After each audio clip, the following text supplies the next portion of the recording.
ശാന്തമായി കിടക്കുന്ന കടലിൽ കയാക്കിംഗ് നടത്തുന്ന ഒരു ചെറുപ്പക്കാരൻ പെട്ടെന്ന് ഉയർന്നു വന്ന കൂറ്റൻ തിമിംഗലം യുവാവിനെ വായിലാക്കുന്നു. നടക്കുന്ന ഈ ദൃശ്യങ്ങൾ ഇപ്പോൾ സോഷ്യൽ മീഡിയയിൽ വൈറലാവുകയാണ്. യുവാവിനൊപ്പം കയാക്കിംഗ് നടത്താനെത്തിയ പിതാവ് തന്നെയാണ് ഈ ദൃശ്യങ്ങൾ പകർത്തിയത്.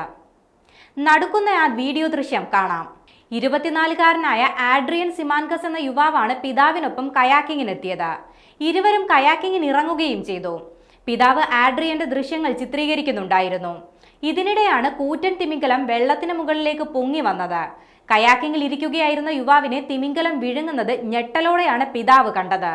എന്നാൽ അത്ഭുതകരമെന്ന് പറയട്ടെ, യുവാവിനെ ഉടൻ തന്നെ പുറത്തേക്ക് തുപ്പുകയും ചെയ്തു. ചിലിയിലെ പെറ്റാഗോണിയയിൽ കഴിഞ്ഞ ശനിയാഴ്ചയായിരുന്നു സംഭവം. വെള്ളത്തിൽ നിന്നും തിമിംഗലം പൊങ്ങി വരുന്നത് കണ്ടപ്പോൾ ആദ്യം തിരമാലയാണെന്നാണ് താൻ തെറ്റിദ്ധരിച്ചതെന്ന് യുവാവിന്റെ പിതാവ് ഡെൽ പറയുന്നു. തിമിംഗലം വായിലാക്കിയ നിമിഷം തന്റെ അവസാന നിമിഷങ്ങളാണെന്നാണ് താൻ കരുതിയതെന്ന് ആഡ്രിയനും പ്രതികരിച്ചു. അത് തന്നെ വിഴുങ്ങിയെന്നാണ് കരുതിയത്. എന്നാൽ നിമിഷങ്ങൾക്കുള്ളിൽ പുറത്തേക്ക് തള്ളപ്പെട്ടു. ഏതാനും നിമിഷങ്ങൾ കൂടി കഴിഞ്ഞാണ് യഥാർത്ഥത്തിൽ എന്താണ് സംഭവിച്ചതെന്ന് മനസ്സിലാക്കാൻ കഴിഞ്ഞതെന്നും ആഡ്രിയൻ പറയുന്നു. രക്ഷപ്പെട്ടതിന് പിന്നാലെ തന്റെ പിതാവ് സുരക്ഷിതനാണോ എന്നാണ് അടുത്ത നിമിഷം നോക്കിയതെന്നും യുവാവ് പറഞ്ഞു.